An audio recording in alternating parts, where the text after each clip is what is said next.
What up, my friends? Welcome back to my channel. In today's video, we're going to be covering all of the books that I read in the month of October, and we're also going to cover my 5-star reads for the third quarter of this year. So that would be for July, August, and September. If you hear any absolute mayhem in the background, my husband is with our toddlers, so they are not alone, but they are crazy. So you may hear some noises. That's just everyday life over here when they're not napping. But anyways, we're going to dive into the books that I read in the month of October. I ended up getting to 9 books total, but I love the variety of books that I read because I read a couple of falls, I read a couple of Christmases, and then I even read a viral fantasy book, and I'm going to share whether or not I think it was overhyped. Okay, so first up, I read the book Up to Snow Good by Dani Ryan. This was a holiday novella. It's a clean, closed-door romance. I gave it a 4 out of 5 for stars and 0 out of 5 for spice. So I was provided a copy of this book by the author, and I'm providing an honest review voluntarily. So this one follows Beau and Izzy, and Beau is excited to be the best man in one of his friends' weddings, but something he's not excited about is having to be in constant contact with the maid of honor, Izzy, because she is the exact opposite of him. She's cheerful, she's outgoing, and she loves everything Christmas. And since this is a Christmas wedding, he's not only going to have to deal with the fact that he doesn't like Christmas, but he's also going to be having to deal with her. This one was really cute. It's kind of like a retelling on Beauty and the Beast, but I felt like it was done in a refreshing way that gives a nod to the movie, but the plot doesn't follow it exactly, so I definitely enjoyed that. For a novella, I felt like the pacing was done really well, because one of the reasons I don't read a lot of novellas is because I feel like a lot of things are generally rushed, but in this one, I feel like the pacing was done really good. There are definitely some awkward moments, and that's why it's not a 5-star read for me. But if you're looking for something just to cozy up, get in the Christmas spirit, there's like a wedding planning vibe going on that was fun. This is definitely one I would recommend picking up. All right, next up we have How My Neighbor Stole Christmas by Meghan Quinn. This one was another one that was sent to me ahead of time, and I'm giving an honest review voluntarily. I'm excited about this one because I actually get to go meet the author. She is coming to my area in December, so I get to go in person, have my book signed, and I'm pumped because she's one of my favorite authors. I cannot wait to be in her presence. So this one follows Story, who returns to her adorable mountain, Colorado Christmas-themed town called Kringletown, and she's there to help her aunt get through recovery. Once she gets there, she finds out that her aunt has volunteered her for the annual Christmas contest, and she's going to be competing against Cole, who is her aunt's very grumpy next-door neighbor.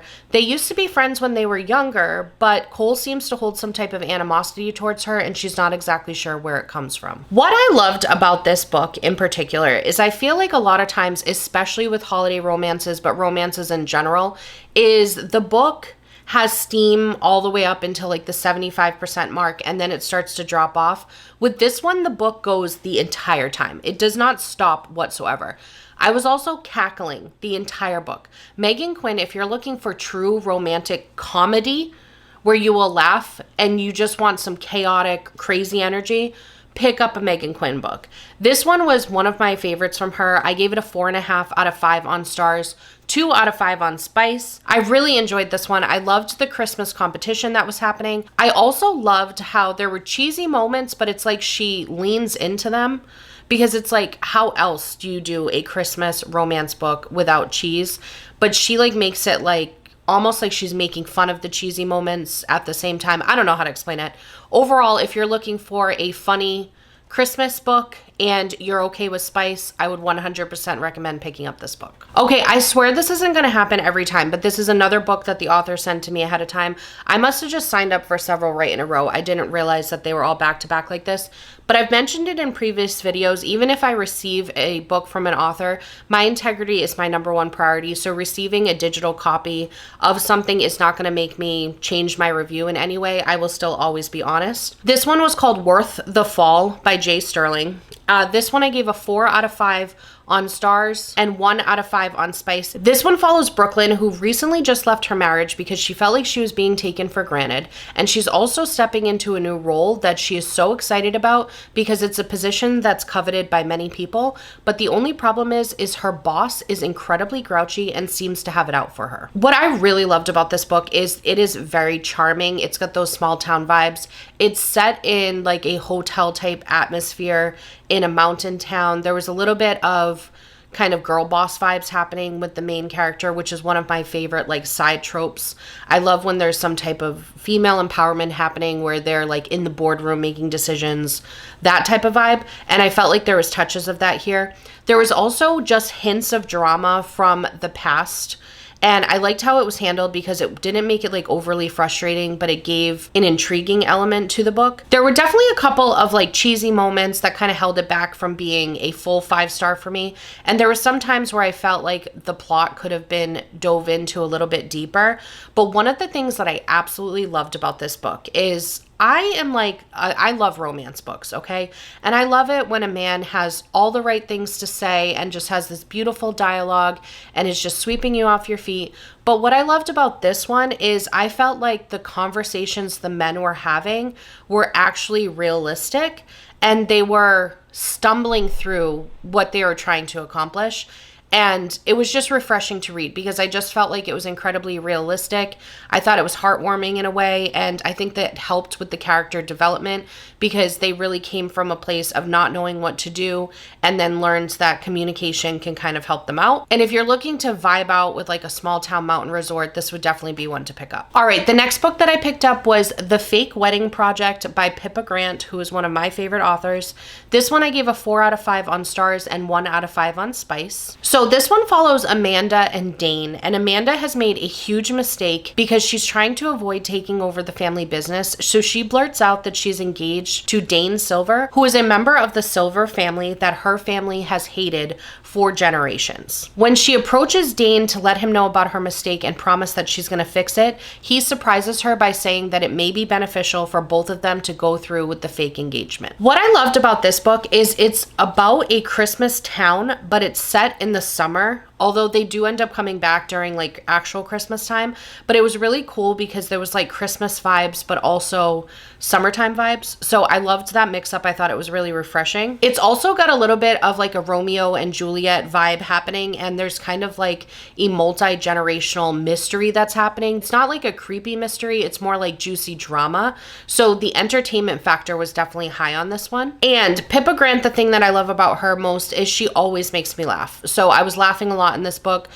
It just wasn't, the plot just never got where I needed it to go to be like a 5-star, but overall a total solid read and definitely something that I think is good for this time of year because it's Christmas without being too heavy Christmas. The next one that I read was called But Hes My Grumpy Neighbor by Anna Conwell. This one I gave a 3 out of 5 on Stars, 0 out of 5 on Spice. So this one follows Juliet, who lives in a very small town and she's very lonely because her only friend lives several hours away. She never got along with her next door neighbor and she's excited because she just saw somebody new moving in. However, when she goes to introduce herself to him, he seems to be incredibly grouchy and closed off, but they continue running into each other in town and she seems to be breaking down some of his walls. So for this one, I enjoyed the characters and I liked their relationship and I felt like the buildup of the relationship was handled really well. It goes from being kind of like grouchy indifference to one another to they start to develop what looks like a friendship and then it proceeds to a romance. I liked the pacing of that. But other than that,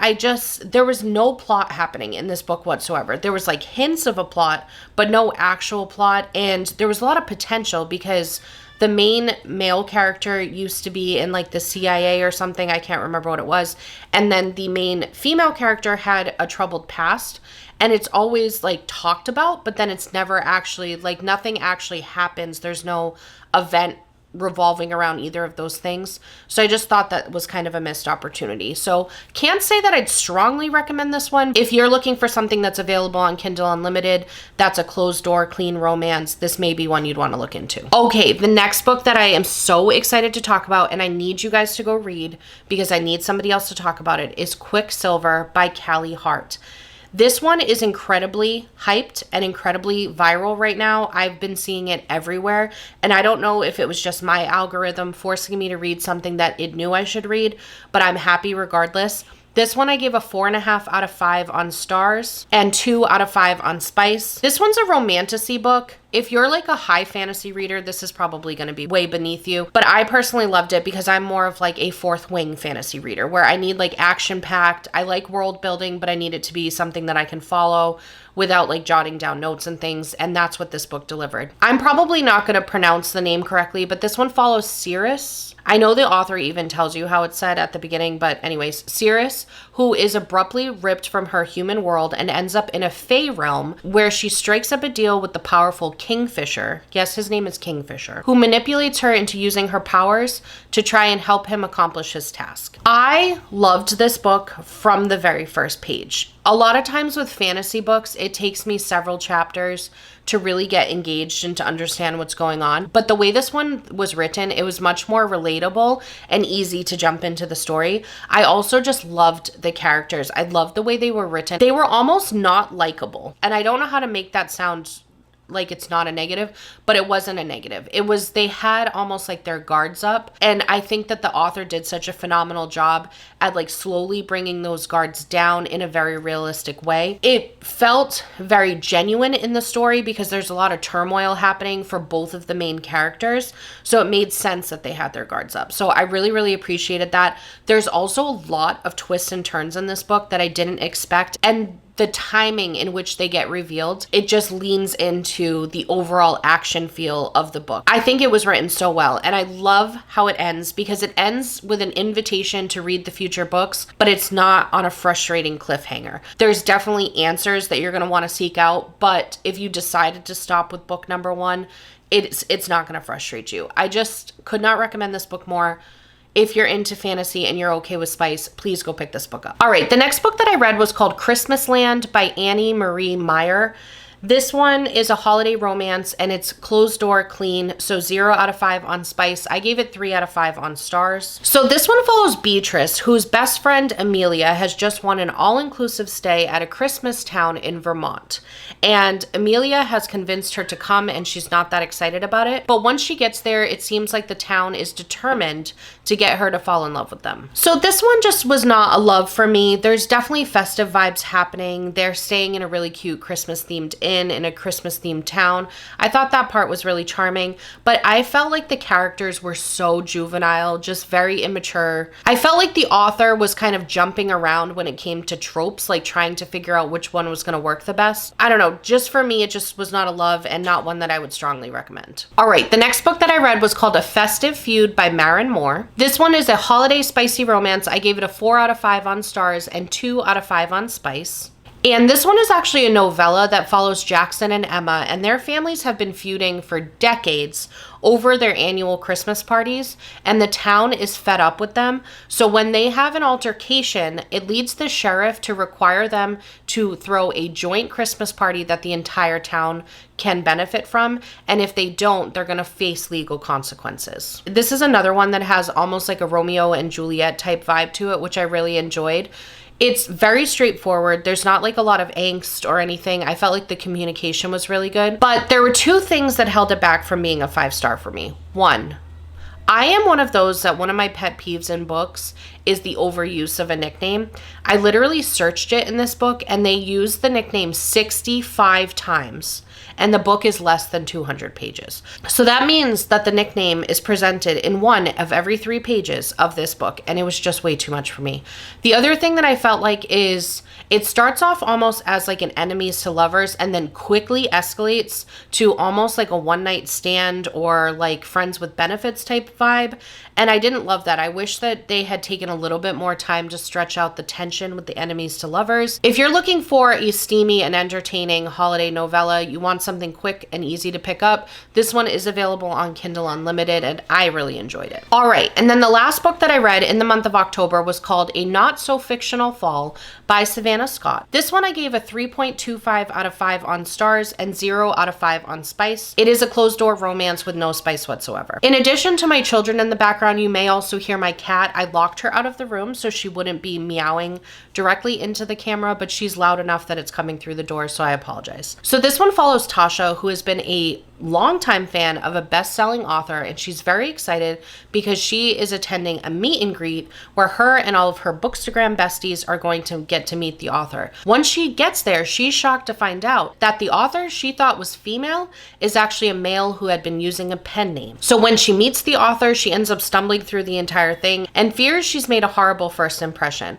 However, several weeks later, she gets a call from his publicist advising her that they need her help with a fake marriage. So I really liked this book. It actually reminds me of the movie The Proposal, and then it's funny because they actually mention the proposal inside the book, so it's like the author knew what she was doing when she was writing, kind of a similar vibe. I liked the characters quite a bit, and I felt like the plot had so much promise, but the dialogue in this book for me, it just felt incredibly unnatural. The way that the friends were talking to each other, it just felt like they didn't really want to be friends, but they were, and they were like forcing a friendship. I don't know how to explain it. There was kind of almost like a little bit of a snarkiness between the friends, and it was just something that was hard for me to get past. But if you're still trying to hold on to those fall vibes because they're not over yet, you know, we haven't even hit Thanksgiving, this is one that you could pick up, and it is available on Kindle Unlimited. Okay, so that wraps up all of the books that I read in the month of October, and now we're going to dive into 4 books that I rated 5 stars in the third quarter, so in the months of July, August, and September. If you're looking to add to your wish list for Christmas, or if you're about to go for a library trip, I would definitely recommend picking these books up. So the first one of my favorites from this year, was The Wishing Game by Meg Schaefer. 5-star read for me, and this one has absolutely no spice. It's like a contemporary fiction book, I would classify it, a little bit of women's fiction maybe. It follows a main character of Lucy, who has spent her entire life not understanding what unconditional love is, but she has a student, a 7-year-old student, that she is determined to provide him unconditional love. When she finds out that there's a competition available from one of her favorite authors from her childhood, she jumps on it to try and see if she can change both of their lives. So for this book, I had absolutely no idea what it was about before I headed into it, and even my summary cannot fully depict what this book is about because it's just a magical journey that you go on. It's got almost like a Willy Wonka vibe to it, but I've never really been that big of a fan of Willy Wonka. It's just got this like magical essence about it that you truly just feel like you're reading a classic novel, but it was published in this decade. You know what I mean? I don't even know how to explain it. It was just so easy to sink into. The writing was just so eloquent, so well done. It was heartwarming. It was deep. It was just dynamic. The characters were beautiful. They were so well-rounded, and the entire book just swept me away. I'm the type that I am constantly looking for new books to read, and I'm constantly trying to get through my TBR, but this is one that I know is going to be a comfort read for me in the future because it was just so well done. This book is one of my top recommendations for this year. Every reader is obviously different, but I just don't see people not loving this book. So if you're looking for something that is guaranteed to just sweep you away, I would 100% recommend picking this book up. All right, the next one is Listen for the Lie by Amy Tintera. This one is another 5-star for me. This one does have spice, so it's a 1 out of 5 on spice. This one is a thriller, but it has kind of more of like cozy thriller vibes. For this one, it follows Lucy, who had left her hometown because she was a #1 suspect in her best friend's, I'm not going to use the word, but you know, everyone seems to believe that she did it and that it just can't be proven. So she runs away from her hometown, but her grandmother calls her and convinces her to come back. And once she gets back, she finds out that there's a podcaster in town that's trying to uncover what actually happened that night. But the problem is Lucy actually does not remember. I went into this book because of the cover, thinking that it was going to be kind of like a gory, bone-chilling style thriller. And it was not at all. There's actually like a meddling grandma in this book that gives comedic relief exactly when you need it. So that was an entire vibe for me. I just absolutely loved it. This would also be excellent as an audiobook. I'm a traditional book reader, but if you're into audiobooks, this one would be so good on audio because it's based around a podcast and it's almost got like a true crime vibe to it. So I think that it would be stellar as an audiobook. Not only did the author do a phenomenal job when it came to the comedic relief and the humor side, but the suspense side was so good. I had no idea where it was going, and the way that it ends up was something completely different than what I thought. I feel like she introduces just enough characters where there's not too many, but it's enough to keep the suspense going. So if you're looking for some type of a thriller that's not going to make your heart race, but you're still kind of on the edge of your seat, this is one that I would recommend picking up. All right, the next book that I want to talk about is The Vows by Jessica Joyce. This is a spicy romance. Obviously, it was 5 stars for me, and then spice was 2 out of 5. So this one follows Georgia, who is on a mission to make sure that her best friends have the wedding of their dreams. But the only thing that could potentially get in the way is that the best man is her ex-boyfriend, and they have convinced their friends that they're cordial, but they are anything but. And she's going to have to try and keep up the charade as long as possible to make sure that her friend's day is not ruined. I don't even know what I loved so much about this book, but there was just something about the writing that was just done so well. It was very deep. It's not a light romance whatsoever. There's a lot going on, and it has a high amount of angst. It's one of those that has a dual timeline situation happening. So it kind of goes through the history of this couple and how they ended up where they are and how their breakup ends up happening and what they would need to do to recover from it. It's just a lot of processing complicated feelings. I just loved it. And there's like almost like a found family aspect happening. There's a little bit about mental health discovery that's going on. And I feel like the author did both topics just such justice, and it was just beautiful. So there's nothing else that I could give feedback about and how it could get better. It is definitely one of my favorite romances that I read this year. All right, the next one was Dial A for Aunties by Jessie Q. Suntanto. Hopefully I'm pronouncing that correctly. This one was a 5-star read for me, 0 out of 5 for spice. This one was just pure entertainment. I don't read a lot of books that could possibly be categorized as comedy, but I think that this one would have to be. So I think it's like comedy meets mystery meets romance, and it has a very cozy mystery vibe to it. So it's never too much where you're getting anxiety over the results. I feel like everything else balanced it so well. So I was chasing the end. I wanted to know what would happen, but it was in a way that I was really enjoying myself. So this follows Maddie, who is part of her family's business, and she goes on a blind date that ends up going fatally wrong.